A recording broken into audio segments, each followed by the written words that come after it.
প্রিয় শিক্ষার্থীবৃন্দ, আসসালামু আলাইকুম। আজকের এই অনলাইন ক্লাসে আমি আমার অনার্স চতুর্থ বর্ষের শিক্ষার্থীদের আমি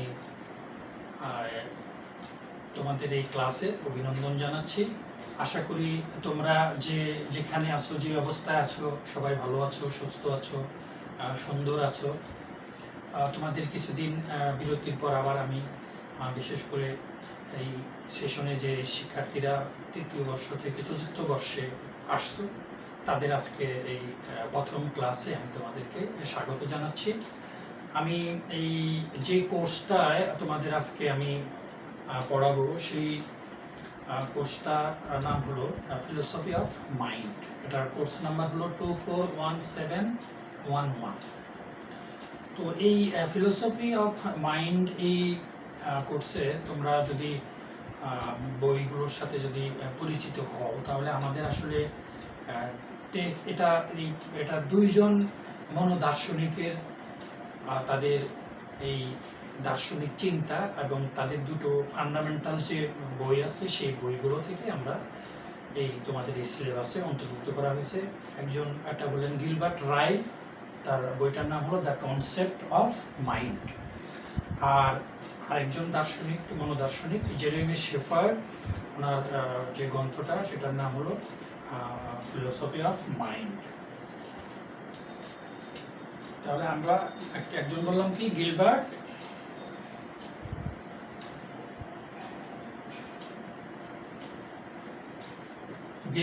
রাইল। গিলবার্ট রাইলের যে গ্রন্থ তার নাম হলো দ্য কনসেপ্ট অফ মাইন্ড।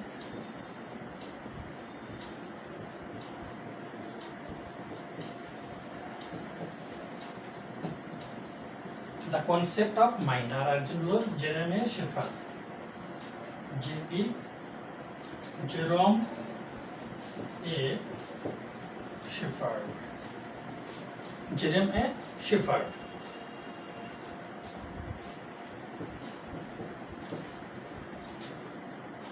তো এই জেরেমি শেফারের যে বইটা তার নাম ফিলোসফি অফ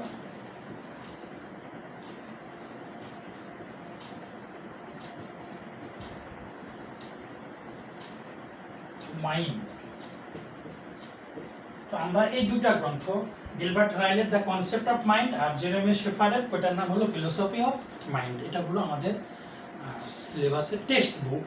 তো এটার অনুবাদ গ্রন্থ অনেক রাইটারের বই আছে তোমাদেরকে, যেমন আমরা জহুরুল ইসলাম তার একটা যে গিলবার্ট রাইলের দ্য কনসেপ্ট অফ মাইন্ডের এটার একটা অনুবাদ, মনোদর্শন নামে একটা বইয়ের অনুবাদ করছেন। তাছাড়াও তোমার আরও কিছু দার্শনিক আছেন বা আরও কিছু বাংলা লেখক আছেন যারা এই বইটার অনুবাদ করছেন। তো তোমরা বিশেষ করে জহুরুল ইসলামের বইটাই তোমরা যদি অনুবাদ গ্রন্থটা যদি এটা পড়ো, তাহলে হয়তো পুরো এটার তোমরা এটা কনসেপ্ট পাবে।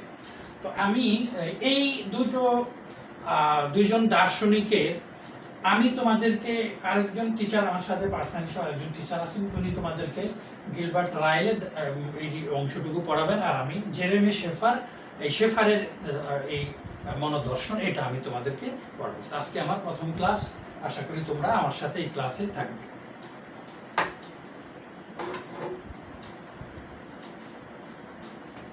এখন আমাদের এই সিলেবাসে আমাদের প্রথমে আমরা এই মনোদর্শনে প্রথমে আমাদের যে চ্যাপ্টার আছে বিষয়টা, সেটা হচ্ছে introduction to philosophy of mind and consciousness, অর্থাৎ মনোদর্শনের ভূমিকা ও চেতনা।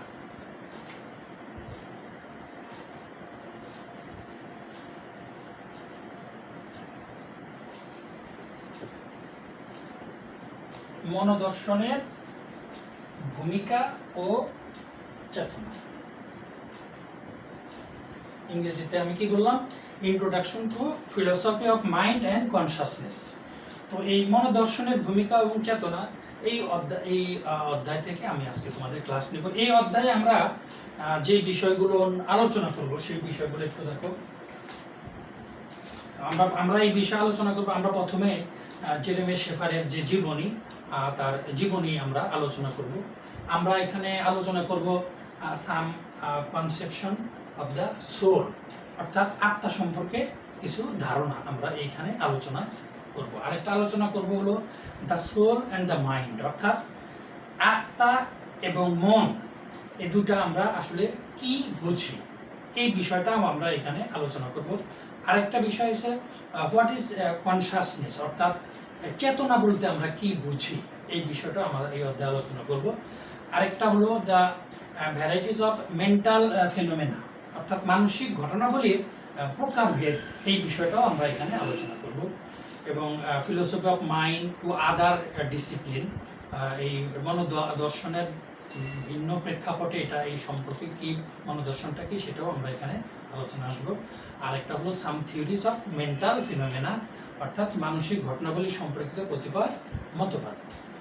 এই মানসিক ঘটনাবলী সম্পর্কিত কতিপয় মতবাদ আমরা এখানে আলোচনা করব। তো আজকে আমি তোমাদের এই যেখানে মোট আমরা আলোচনার বিষয় হলো আমাদের হলো 7টা, এই অধ্যায়ে 7টা আলোচনা। তো আমরা আজকে 3টা বিষয় আলোচনা করব। প্রথমে আমরা আলোচনা করব হলো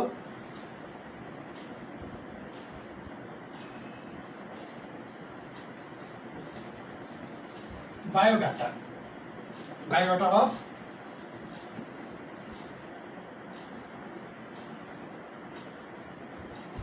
Jeremy shepherd.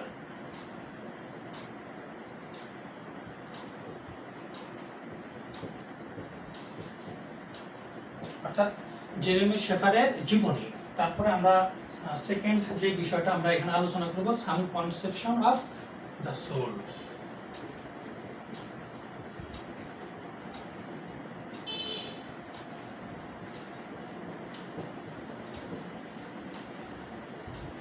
Some conception of the soul.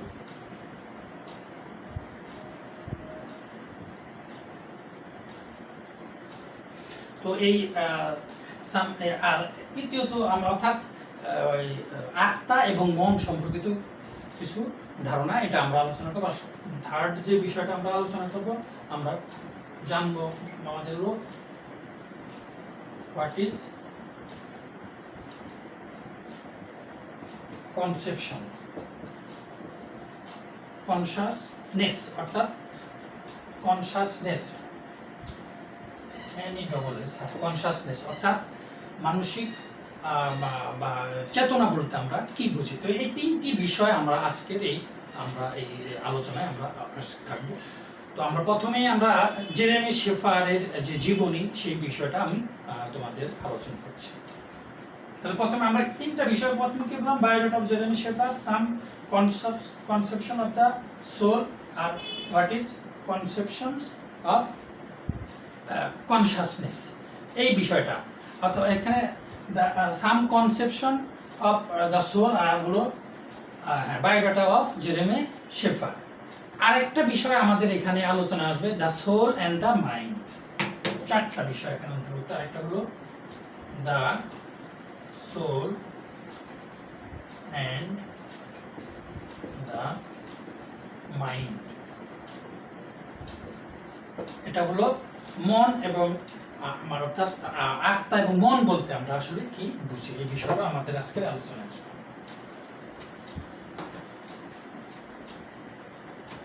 তো শিক্ষার্থীরা, আমরা প্রথমে তাহলে আমরা যেটা বললাম যে আমরা জেরেমি শেফারের আমরা বায়োডাটা, এই বিষয়টা আমরা আলোচনায় নিয়ে আসি। শেফার তোমার হলো এটা উনি নিউ ইয়র্কে, অর্থাৎ আমেরিকা, নাম শুনেছো তোমরা, আমেরিকার এই নিউ ইয়র্ক সিটিতে উনি 1929 সালে জন্মগ্রহণ করেন এবং তার পিতা ইউসুফ এবং মাতার নাম হলো বিট্রিস শেফার। এই দুই, ঠিক আছে, তার 2 সন্তান, একটা সন্তানের নাম হলো ডায়না শেফার এবং ডেভিড শেফার, এবং তার 2 স্ত্রীও ছিলেন। একজন হলেন অলিভিয়া এননি ক্যানারি এবং আরেকজন স্ত্রীর নাম ছিলেন হলো এলিয়েনা বা সালেম। তো এই জেরেমি শেফারের শিক্ষা এবং কর্মজীবন সম্পর্কে আমাদের একটু জানা দরকার। তো আমরা প্রথমে জানলাম যে উনি আমেরিকার নিউ ইয়র্ক সিটিতে জন্মগ্রহণ করেন 1929 সালে। তো তার শিক্ষা জীবনে উনি জেরেমি শেফারের 1950 সালে উনি কর্নেল একটা বিশ্ববিদ্যালয়, এটা এই কর্নেল বিশ্ববিদ্যালয় মার্কিন যুক্তরাষ্ট্রেরই, এখানে তিনি দর্শন শাস্ত্রের ব্যাচেলর ডিগ্রি অর্জন করেন। আর 1952 সালে উনি প্রিন্সটন বিশ্ববিদ্যালয় থেকে দর্শন শাস্ত্রে উনি পিএইচডি ডিগ্রি অর্জন করেন। আর 1952 থেকে 53 সালে উনি মার্কিন যুক্তরাষ্ট্রের উনি সেনাবাহিনীতে চাকরি মানে সেনাবাহিনীতে চাকরিরত ছিলেন এবং 55 সাল পর্যন্ত তিনি এই অ্যাডভান্স স্টাডি ব্যবহারিক বিজ্ঞানেও তিনি পড়াশোনা করেন। তারপরে উনি কি করছেন, উনি ফুল ব্রাইট ফলো ছিলেন হলো এই জেরেমি শেফার। তো 1963 থেকে 64 সাল উনি ন্যাশনাল এন্ডাউমেন্ট মানবিক বিভাগে একটি সিনিয়র ফেলো হিসাবে উনি চাকরি করেন। পরবর্তীতে উনি 74 সালে ক্যামব্রিজ ফ্লেয়ার হলে ভিজিটিং প্রফেসর হিসাবে উনি চাকরি করেন এবং 1987 সালে সহকর্মী কেন্দ্রে আমেরিকান দার্শনিক অ্যাসোসিয়েশনের উনি সদস্য হিসেবে দর্শন শাস্ত্রের গভীর জ্ঞানের অধিকারী হন এবং 1996 সালে কানেক্টিভিটি বিশ্ববিদ্যালয় হতে উনি বৈবাহিক ও ওই পারিবারিক থেরাপির উপরে উনি ডিগ্রি অর্জন করেন। অর্থাৎ বহু বিষয়ে উনি পারদর্শী ছিলেন। তো ওনার পেশাগত জীবনে উনি আমরা দেখলাম যে উনি মানে 1953 থেকে 55 সাল পর্যন্ত উনি আর্মি সেকেন্ড ও ফার্স্ট লেফটেন্যান্ট হিসাবে তিনি কাজ করেন। তো এই ওনার প্রধান কিছু গ্রন্থ আছে, যেমন আমি তোমাদের যেটা ইন্ট্রোডাকশন টু ফিলোসফি, তারপর হচ্ছে সত্তা, জ্ঞান ও মান, তারপর আরেকটা হলো সহিংসতা, এই সহিংসতা মেকাইয়ে প্রকাশিত হয় আর কি ওনার এই গ্রন্থ। তো উনি ওনার কিছু সনদ উনি তারা করেন এবং কিছু একটা বিশেষ করে 29টি নিবন্ধ, রিভিউ এবং অসংখ্য বিষয়ের উপর উনি একটা বিশ্বকোষে এন্ট্রি দিয়েছেন। আর উনি মার্কিন যুক্তরাষ্ট্রের সেনাবাহিনীর একজন সদস্যপদ লাভ করেন এবং আমেরিকান দার্শনিক অ্যাসোসিয়েশনের সদস্যপদ লাভ করেন এবং তাছাড়া জেরেমি শেফারের যে ফিলসফি অফ মাইন্ড এই বইটিতে তিনি আসলে তার এই যে মনের যে বিষয় বা বিষয়গত যে দিকগুলো এগুলো তিনি যুগ উপযোগীভাবে তিনি এটাগুলোকে বিশ্লেষণ করে সেটা এখানে উপস্থাপন করেন এবং তিনি দেহের সাথে যে চেতনা বা মনের যে একটা সম্পর্ক এই বিষয়টাকে তিনি এই তার গভীর জ্ঞান মানে দার্শনিক বা বৈজ্ঞানিক উভয়ভাবে তিনি এখানে তুলে ধরছেন এবং তার বিশ্বে ছড়িয়ে রয়েছে অসংখ্য বিতর্কিত উপাদান, যার মাধ্যমে প্রকৃতি এবং জীবজগতে প্রতিনিয়ত অসংখ্য কাজ এবং তার বিভিন্ন মুখী মতবাদেরও তিনি সৃষ্টি হচ্ছে। যাও, তো আমরা এই জেরেমি শেফারের আমরা দেখলাম যে তার এই বিশেষ করে ফিলোসফি অফ মাইন্ড এই গ্রন্থেই মূলত তিনি তার এই দার্শনিক অভিব্যক্তি তিনি এখানে ফিলোসফি অফ মাইন্ড এই মনোদর্শনে এখানেই তিনি তার সবকিছু তুলে ধরছেন। তো আমরা জেরেমি শেফারের আমরা জীবনী জানলাম। আমরা সেকেন্ড যে বিষয়টা আমরা জানবো হলো আমাদের আলোচনা দ্য সোল, আত্মা কি।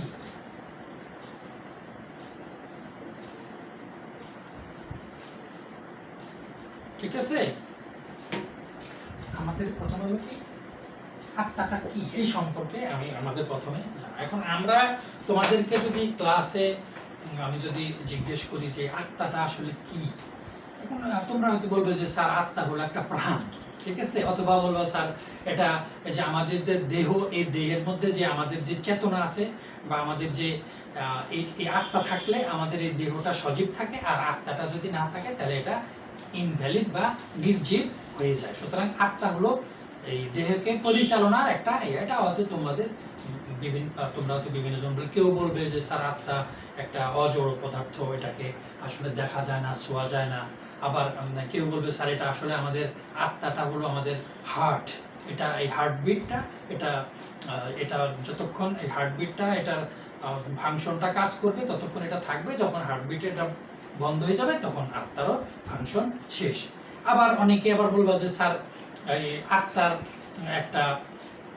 এটা একটা হুকুম, সৃষ্টিকর্তার একটা হুকুম, এটা সৃষ্টিকর্তা মানুষের শরীরে এই আত্মাটা দিয়ে রাখছেন এবং যখন মানুষের মৃত্যুর মধ্যে দিয়ে এই আত্মার এটা আবার দেহ থেকে এটা আবার বিতাড়িত হয়।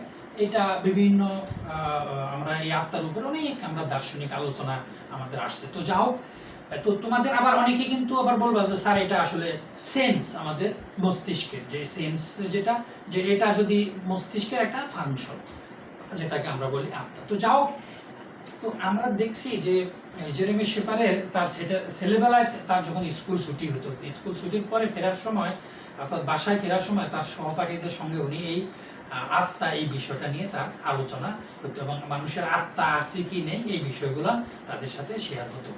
এখন এই তোমার এখন এই যে এই আত্মা নিয়ে কি হতো তার মধ্যে একটা সংশয় সৃষ্টি হয়েছে। তো শেফারের সহপাঠীদের কেউ কেউ যুক্তি দিত যে মানুষের আত্মা অবশ্যই আছে, কারণ আত্মা যদি না থাকে তাহলে মানুষ এবং অন্যান্য প্রাণীর মধ্যে এই যে পার্থক্য থাকতো না।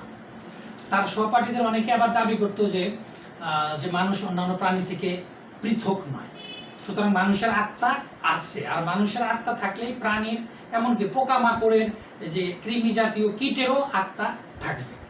আর প্রশ্ন হলো যে মৃত্যু বা মৃত্যু সম্পর্কে বা কি বলা যাবে, যে আমরা যে মানুষ যে মারা যাচ্ছে এই বিষয়গুলো সম্পর্কে কি বিষয় বলা যাবে। মানে এই সম্ভাবনার কথা চিন্তা করতেও বড় কষ্ট হয়, কারণ যে তোমার হলো কোনো ব্যক্তি যদি আত্মা না থাকতো তাহলে মৃত্যুতেই তার সবকিছু শেষ হয়ে যেত। কিন্তু আমরা জানি যে মৃত্যুতেই আমরা বিশেষ করে ধর্মীয় সেন্সে একটা আমরা জানি যে মৃত্যু আসলে সব কিছু না, মৃত্যুর পরেও আবার আরেকটা বিষয় থাকে। এখন যদি আত্মা যদি না থাকতো তাহলে আমরা কি করতাম, এই মৃত্যুর পরের বিষয়গুলো নিয়ে আর আমাদের চিন্তা বা আলোচনার কোনো বিষয় থাকতো না। কিন্তু যেহেতু আলোচনার বিষয় বা চিন্তার বিষয় থাকে, সুতরাং সেই জায়গায় এই আত্মার ফাংশনটা চলে আসে। তো যাও, মানুষের কোনো আত্মা যদি থেকেই থাকে তাহলে তার দেখতে বা কেমন এবং এর অবস্থিতি বা অর্থাৎ এটা দেহের কোথায় এটার অবস্থান। তো দেহের এই যারা দেহর গঠনতন্ত্র নিয়ে বা অঙ্গ ব্যবস্থিত বিদ্যা বা এটাকে বলা হয় অ্যানাটমি,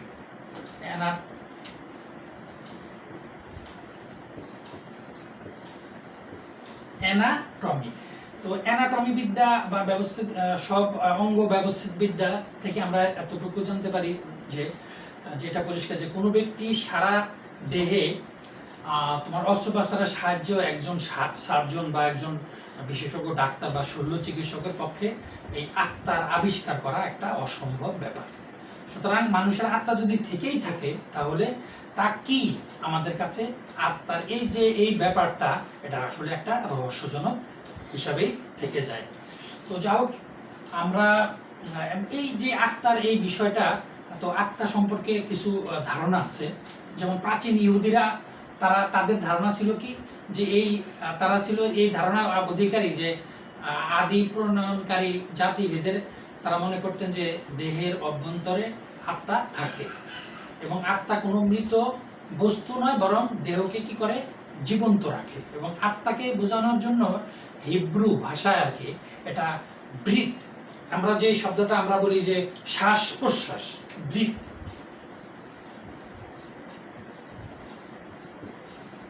এই ব্রিথ শব্দটা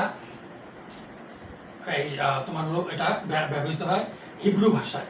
এখন এটা কিন্তু আমাদের এই সেই শব্দটা সম্ভবত এই কারণে যে শ্বাস প্রশ্বাস জীবনের একটা গুরুত্বপূর্ণ একটা লক্ষণ। এই যে প্রাণ সঞ্চয়কারী ব্যক্তি রক্তের মধ্যে থাকে বলে হিব্রুরা বিশ্বাস করতেন যে এই বিষয়টা আছে এবং মৃত্যু হলো জীবন এবং আত্মার অবসান। এটা প্রাচীন তোমার ইহুদিরা এই মত ইয়াতে বিশ্বাস ছিল। এখন প্রাচীন গ্রিকরা আত্মার একটা নতুন বৈশিষ্ট্যের সংযোজন করেছেন। তারা বলেন যে দেহের ধ্বংসের পরও আত্মার অস্তিত্ব বিদ্যমান থাকে।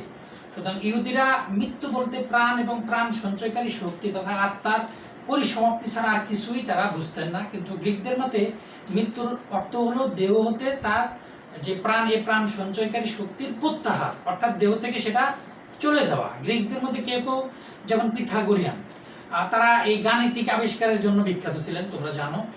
তো এই পিথাগোরিয়ানরা বিশ্বাস করতেন যে আত্মা একটি দেহ হতে প্রস্থানের পর অপর আর একটা দেহে এটা কি করে প্রবেশ করে। আর এই যে প্রবেশ করে একে বলা হয় হলো দেহান্তর প্রাপ্তি বা পুনর্জন্ম।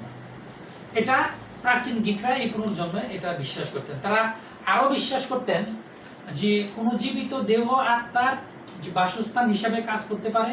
তারা এও বিশ্বাস করতেন যে যে সামান্য যে সিম হলো আত্মার প্রতি বিশেষ গ্রহণশীল একটি বাসস্থান। এই কথা অবশ্যই বলতে হবে যে সিমের প্রতি তাদের এরূপ সম্মান দেখানোর কারণগুলো খুব জোরালো আসলে ছিল না। যেমন তোমার উদ্বেগ সিমের অঙ্কুর মানব ভ্রূণের মতো দেখায় এটা, এবং রোদে রাখা পোষা যে সিম বীজ সেটা মানব বীজের মতো একটা গন্ধ দেয়। সুতরাং তারা এইভাবে তারা এই আত্মাটাকে তারা দেখার চেষ্টা করছেন। সুতরাং দেখা যাচ্ছে যে আত্মার ধারণা আসলে দেহ থেকে আলাদা, এবং আত্মা এক দেহ থেকে অপর একটি দেহে ভ্রমণ করতে পারে। তথাপি আত্মার একটা স্বাভাবিক বাসস্থান হলো কি, সেটা হলো আমাদের দেহ। সুতরাং এই ধারণা আমাদের মধ্যে এখনো বিদ্যমান রয়েছে, এবং তোমার প্লেটোর লেখাগুলো তো আমরা প্রথমে এই কথার একটা পরিষ্কার উল্লেখ আমরা দেখতে পাই। আত্মা এমন একটি জিনিস যা কোনো দেহ ছাড়াই পৃথকভাবে অস্তিত্ব বজায় থাকতে পারে না, এটা হলো প্লেটোর মত।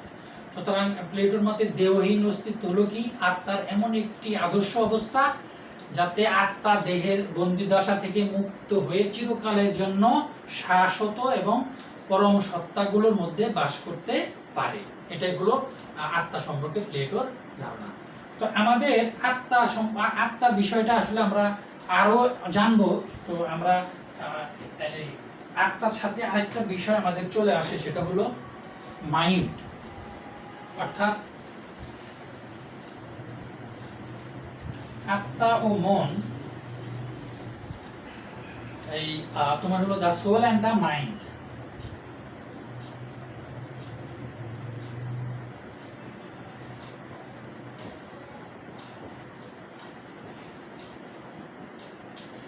আত্মা আর এই মন আসলে কি? তো আত্মা কথাটির পূর্বে যত ব্যবহৃত হতো, বর্তমান আর আসলে ততটা এই আত্মা শব্দটা ব্যবহৃত হয় না। কারণ শুধু যে দৈনন্দিন জীবনের ক্ষেত্রে যে কথা সত্য তা নয়, মনোবিজ্ঞান এবং দর্শনের ন্যায় তোমার যে পেশাগত বিষয়ের ক্ষেত্রেও এটা সত্য, এবং এর কতগুলো কারণও আছে। যেমন আত্মাকে এক প্রকার ভৌত, এটা বলা হয় ভৌত বস্তু বলে উল্লেখ করা। আমরা এটা অনেকেই বলেন আর কি যে এটা একটা ভৌত বিষয়। কেউ কেউ একে এক ধরনের অতি সূক্ষ্ম বায়বীয় গ্যাস, যেন একটি ঝিকিমিকি আলোকমুক্ত গোলক বিশেষ, আবার যেন একটি হীরার দুতির মতো পিণ্ড বলেও অনেকে মনে করেন। আবার তোমার আজকাল অনেক সময় দেখা গেছে যে ধরো একটা মানুষ মুমূর্ষ অবস্থায় একটা ঘরের মধ্যে একটা মানুষকে রেখে দিল, তার একটা কাচের ঘর, ঠিক আছে, যে এটা আসলে আত্মাটা কি এটাকে দেখার জন্য, এবং মানুষ ওই এখন ওই ঘরের জানালা টানালা যা কিছু আছে সব কিছু কি করছে, বন্ধ করে রাখছে, এবং যেন এই কাজ এটা দিয়ে যেন ওই আত্মাটা মানে বাইরে বের হতে না পারে। কিন্তু দেখা গেল কি যে ওই প্রাণ মানুষটা যখন মারা গেল, তখন দেখা গেল যে আসলে এটার ওই কাছের কোনো ভাঙ্গাও হয় না, কিছু হয় না, এটা ওই আত্মাটা সেটা বেরিয়ে যেতে পারে ওই জানালা দিয়ে, ঠিক আছে, ওই কাছের ভিতর দিয়ে। সুতরাং এইভাবে আত্মাকে কোনোভাবে এটাকে দৃশ্যমান না, এটাকে কখনো কোনোভাবে এটাকে প্রুভ করা যায় নাই। দ্বিতীয়ত যে বিষয়টা আসে, আত্মা কথাটা বিশেষ কতগুলো ধর্মীয় বিশ্বাসের সঙ্গে এটা আসলে জড়িত। যেমন ধরো অনেকে বিশ্বাস করেন যে এই যে অবিনশ্বর আত্মা এটা পরজীবনে স্বর্গ বা নরকে বাস করতে পারে, বিশেষ করে ধর্মীয় বিশ্বাসী যারা বাস করে। অর্থাৎ আত্মা একটা অবিনশ্বর, এবং আত্মার সঙ্গে এটা কি হয় যে আবার এই নশ্বর আত্মার ধারণার মধ্যে অনেকের মধ্যে আবার কি আছে, এটা একটা বিরোধিতাও আছে। যেহেতু এসব ধারণা এমন আর তোমার সাধারণ বিশ্বাসের অন্তর্ভুক্ত নয়, যেগুলো আমরা এই যে বিনা প্রশ্নেই মেনে নিই, সে কারণে আমাদের এই প্রবণতা ছিল কিছুটা ধর্মীয় অর্থজ্ঞাপক আত্মা কথাটি ব্যবহার, এই জন্যে আমরা এড়িয়ে চলি। অর্থাৎ এটা যখনই ধর্মীয় সেন্সে চলে আসে, তখন এটাকে আত্মার বিষয়টা তখন বিশ্বাসের উপরে এটা স্থাপন করতে হয়। তো সবশেষে আত্মা কথাটি দুটি ভিন্ন ধর্মী ধারণাকে আসলে এখানে যুক্ত করে। একটা হলো কি, সাধারণভাবে জীবিত জিনিস বুঝিয়ে থাকে, আর বিশেষ ধরনের জীবিত বিষয়কেও এখানে বুঝিয়ে থাকে। এখন এই দুটি বিষয় যদি আমি এখানে অন্তর্ভুক্ত হয় হলো এই আত্মার বিষয়ে। সুতরাং উপযুক্ত কারণগুলোর জন্য বর্তমানকালে আত্মার পরিবর্তে তোমার যে কথাটা এখন সবচেয়ে বেশি ব্যবহৃত হয় তা হলো মন। সুতরাং আমরা এই আত্মা আর মন, এখন এই মনের বিষয়টা কি সেই বিষয়টা আমরা এখন একটা তুলে ধরবো। তো মন তোমাদের আমরা তো গানের ভাষায় বলি যে এই মন তোমাকে দিলাম, অথবা আমার বুকের মধ্যেখানে মন যেখানে হৃদয় সেখানে। সুতরাং এই যে তাহলে আমি তোমাদেরকে যদি প্রশ্ন করি যে তাহলে মনের অবস্থানটা কোথায়, ঠিক আছে, মনটাই বা কি, সেই একই প্রশ্ন তোমাদের আনসার চলে আসবে যে স্যার এটা আমাদের আমার বুকের মধ্যে দেহের মধ্যে এটার অবস্থান। এখন যদি বলি দেহের কোথায়, কেউ বলবে স্যার এটা আমাদের হার্টের মধ্যে মনের অবস্থান, আবার কেউ বলবে আমাদের মস্তিষ্কের মধ্যে মনের অবস্থান। তো এইভাবে নানা জনের নানা রকমের এই মন সম্পর্কে তোমার নানা রকমের বিষয় চলে আসে বা তো এখন আত্মাকে যেমন আমরা একটা ভৌত বস্তু হিসেবে চিন্তা করার একটা প্রবণতা আছে, মনকেও ঠিক এমনি একটা অভৌত বা অজড় বস্তু হিসাবে একটা কল্পনা করার একটা প্রবণতা আমাদের মধ্যে আছে। এখন আমাদের ভাষায় ধরো মন কথাটি নানাভাবে ব্যবহার করা হয়। কারো কারো মনের পরিবর্তনের কথা, কারো মনের কথা বলা, মন ভাঙা, কারো মন হারিয়ে ফেলা, কোনো কিছুকে মনের মধ্যে রাখা, কোনো কিছু করতে মনস্থ করা বা আদমনা হয়ে কাজ করা। এই যে বিভিন্নভাবে আমরা কি করি, এই মন কথাটিকে আমরা বিভিন্নভাবে ব্যবহার করি। কোনো ব্যক্তি ধরো বলিষ্ঠ মনা, আবার বলি কঠিন মনা, বা বলি দুর্বল মনা, আবার অনেক সময় আমরা বলি কি ক্ষীণ মনা। তার মানে সরি যে এই আবার আবার কেউ বলি কি যে কোনো খোলা মনের লোক, কেউ বলি খেলোয়াড়ি লোকের মনের লোক, আবার কেউ বলে, আবার আমরা বলি যে যে এক মনের লোক, ঠিক আছে। তো আবার বিশুদ্ধ মনের লোক, উঁচু মনের লোক, আবার কেউ বলে নিচু মনের লোক। তো এইভাবে মন কথাটাকে আমরা এটার একটা বৈচিত্র্য বা বিচিত্র আমরা বিভিন্নভাবে দেখতে পাই। চলো এখন মন কথাটি যদি ক্রিয়া হিসেবে আমরা ব্যবহার করি, তখন এখানে আসে যে ধরো আমি বাইরে থাকলে শিশুটির দিকে অনুগ্রহ করে একটু মন দিবেন। তাহলে এখানে কি হলো, এই যে মন দেওয়া এই শব্দটা কি আসলে যে শিশুকে একটু দেখাশোনা করা, একটু যত্ন নেওয়া। তাহলে এই কথাটি এখানে ক্রিয়া হিসাবে এই মন কথাটি এখানে এইভাবে ব্যবহৃত হয়। আবার যদি বলি ধরো নিচু ছাদটির কথা মনে রাখবেন, এখানে এই যে নিচু ছাদটির কথা মনে রাখবেন, এটা আসলে কি, এখানে মনে রাখার বিষয়টা কি, লক্ষ্য রাখা, সতর্ক থাকা, কারণ যে কোনো সময় এখান থেকে পড়ে যাওয়ার একটা সম্ভাবনা আছে, এই জন্য এই শব্দটা ব্যবহার হয়। আবার বলি যে সে কি তার পিতা মাতার প্রতি মন দেয়, অর্থাৎ এই যে এখানে পিতা মাতার প্রতি মন দেওয়া মানে কি, পিতা মাতাকে দেখা বা পিতা মাতার বাধ্য হওয়া, ঠিক আছে। ছেলেটা সারাদিন ট্যাব নিয়ে পড়ে থাকে, ছেলে সারাদিন মোবাইল নিয়ে পড়ে থাকে, এই সে কি তার পিতা মাতার প্রতি মন দেয়, অর্থাৎ বাধ্য হয়, বা পিতা মাতা যে নিষেধ করে যে পড় তুই সারাদিন মোবাইল নিয়ে কেন পড়ে থাকিস, এই শব্দটা এখানে মন, এই শব্দটা এখানে তখন এইভাবে ব্যবহৃত হয়। তারপরে তোমার নিজের কাজে মন দাও, এখানে মন দেওয়া মানে মনোনিবেশ করা। আবার বলি তোমার আচার আচরণে মন দেওয়া, অর্থাৎ মনোযোগ দেওয়া। সুতরাং এইভাবে বিভিন্নভাবে এই শব্দটা ব্যবহৃত হয়। সুতরাং আমরা উপরের যে উদাহরণগুলোতে এই মন শব্দের বিভিন্ন ব্যবহার দেখানো হয়েছে আসলে, এবং তাদের পৃথক পৃথক অর্থ বন্ধনী আমরা এগুলো আমরা মানে দেখালাম।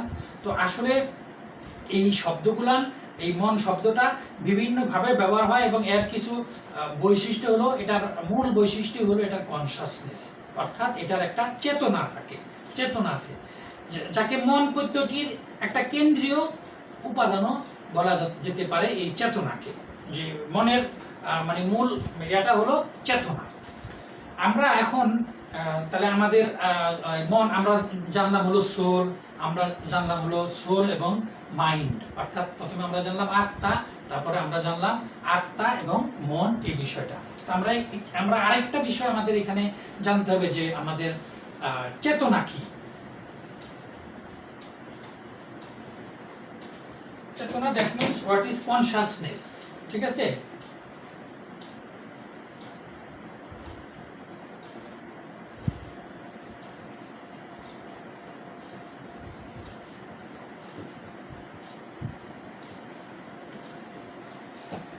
কনসাসনেস, তো কনসাসনেস বা এই চেতনা এই এই বলতে আমরা আসলে কি বুঝি। এখন চেতনা আসলে মনোদর্শনের একটা তোমার অন্যতম গুরুত্বপূর্ণ একটা বিষয়।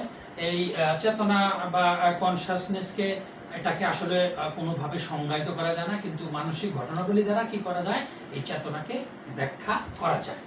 এখন চেতনা সম্পর্কে বলতে গেলে বলা যায়, ধরো এটি এমন একটা জিনিস যা মানুষকে তার চারপাশের যে জগৎ, অর্থাৎ মানুষের চারপাশের যে পরিবেশ, এই সব কিছু থেকে তাকে কি করে, পৃথক করে। ধরো যদি কোনো কিছু কিছু কিছু উচ্চতর প্রাণী আমরা দেখি যে এগুলো চেতনা সম্পূর্ণ, তবে এই কথা সত্য যে আসলে চেতনা একটা বিরাট ব্যাপার। ধরো অস্তিত্বশীল বস্তু সমূহ, মানে যেগুলো আমরা বলি যে আমরা যেগুলোর অস্তিত্ব আছে, বস্তু এবং যার অস্তিত্ব আছে, এর একটা ক্ষুদ্র অংশই হলো এই চেতনার অধিকারী। অর্থাৎ কেবল জীবিত যে মানে জড় যে পদার্থ আছে বা যার এই তা আমরা ধরি যে তাদেরই শুধু চেতনা আছে। আবার অনেক সময় ধরো মৃত জিনিস বা অজৈব পদার্থ, যেমন এখানে আমার হাতে একটা এই যে মার্কার কলম, এটা হলো একটা তোমার হলো অজৈব পদার্থ। সুতরাং এই অজৈব পদার্থের ভিতরে তোমার যে চেতনার এই বিষয়টা এই অজৈব পদার্থের ভিতরে নাই। তাহলে এই তোমার হলো তাহলে চেতনটা কি থাকে, চেতনটা এটা থাকে হলো জীবিত বা মানে সচেতন যে জীব তার ভিতরে, অচেতন পদার্থের ভিতরে এই চেতনাটা থাকে না। আবার জীবিতদের মধ্যে তোমার উদ্ভিদ কিংবা নিম্ন শ্রেণীর কিছু প্রাণীর মধ্যে আবার এই চেতনা পরিবিষ্ট হয় না। যদিও আমরা পরবর্তীতে আমরা দেখছি যে আমাদের এই উপমহাদেশের একজন বিজ্ঞানী আমাদের আবিষ্কার করছেন যে গাছেরও, জগদীশ চন্দ্র বসু ওনার নাম, তো উনিও বলছেন গাছেরও প্রাণ আছে, অর্থাৎ উদ্ভিদেরও প্রাণ আছে, এটা তিনি প্রমাণ করে দেখিয়েছেন। তো যাই হোক, এই যে চেতনাহীন আর চেতনা সম্পন্ন জীবের মধ্যে তোমার পার্থক্য করা বা এর মধ্যে একটা সীমারেখা আসলে টানা সেভাবে যায় না। তাই কেউ কেউ বলেন ধরো মানুষ সহ অন্যান্য উচ্চতর প্রাণী চেতনা সম্পন্ন হয়, আবার কেউ বলেন যে অজৈব শ্রেণীর পদার্থ সমূহের মধ্যে চেতনা সম্পন্ন হয়। এই যে দুটি ধারণাই হলো আসলে একটা ভ্রম বা ভ্রমাত্মক একটা বিষয়। তোমার অচেতন এবং সচেতন পদার্থের মধ্যে যে একটা পার্থক্য আছে, তা এটাকে আমাদেরকে আসলে স্বীকার করে নিতে হয় যে এটার মধ্যে একটা পার্থক্য আছে। আমরা এই চেতনা সম্পর্কে একটা বিশেষ করে এই ঊনবিংশ শতাব্দীতে একজন অন্যতম একজন মনোদার্শনিক, ওনার নাম হলো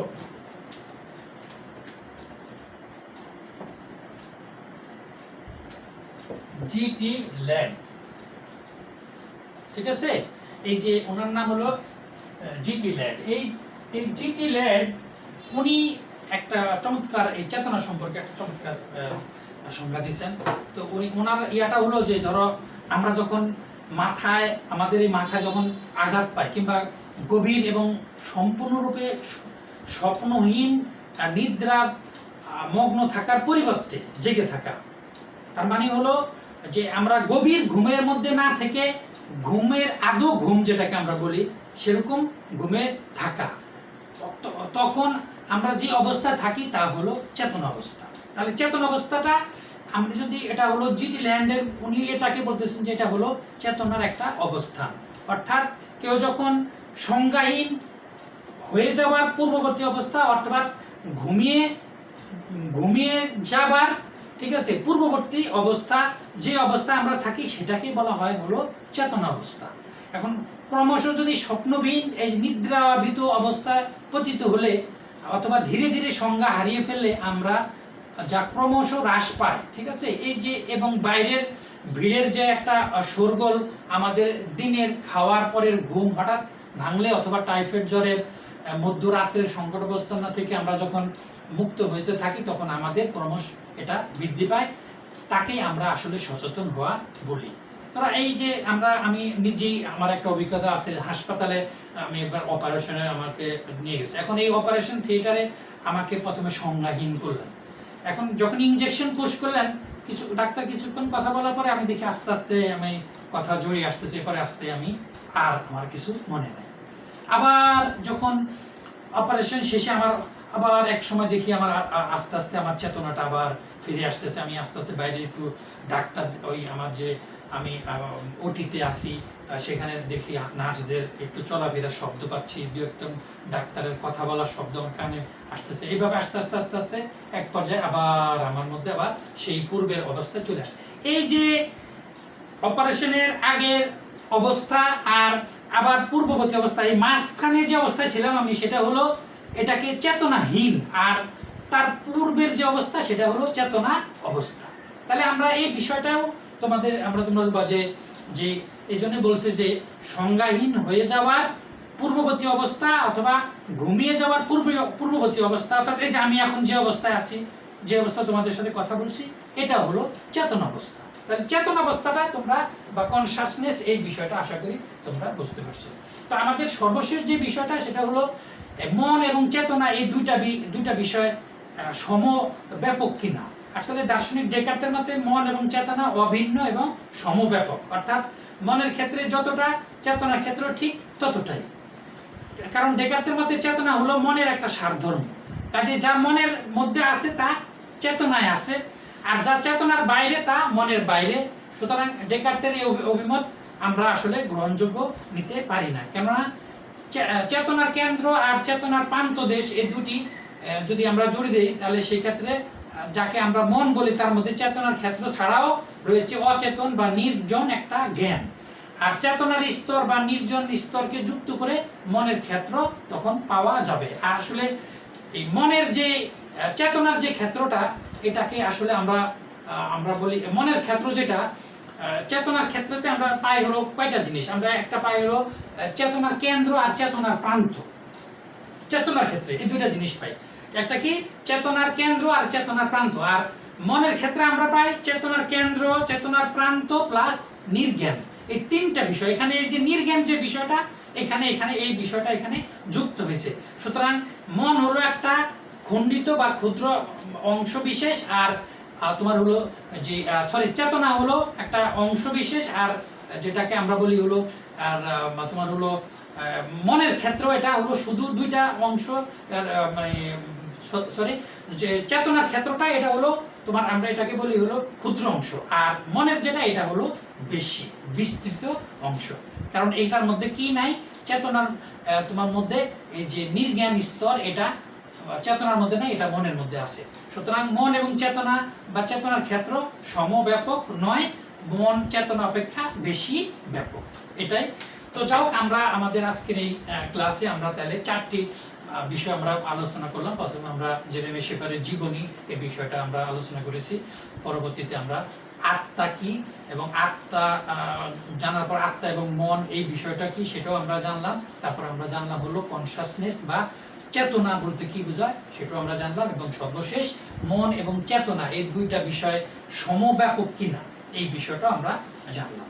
তো যাই হোক, আজকের এই ক্লাসে তোমাদের প্রথমে ক্লাসে তোমরা মনোযোগ দিয়ে তখন শুনলা, এই জন্য সবাইকে আবারও ধন্যবাদ জানিয়ে আগামী ক্লাসে আবারও তোমাদের সাথে দেখা হবে এই আশাবাদ ব্যক্ত করে আজকের ক্লাস শেষ করছি।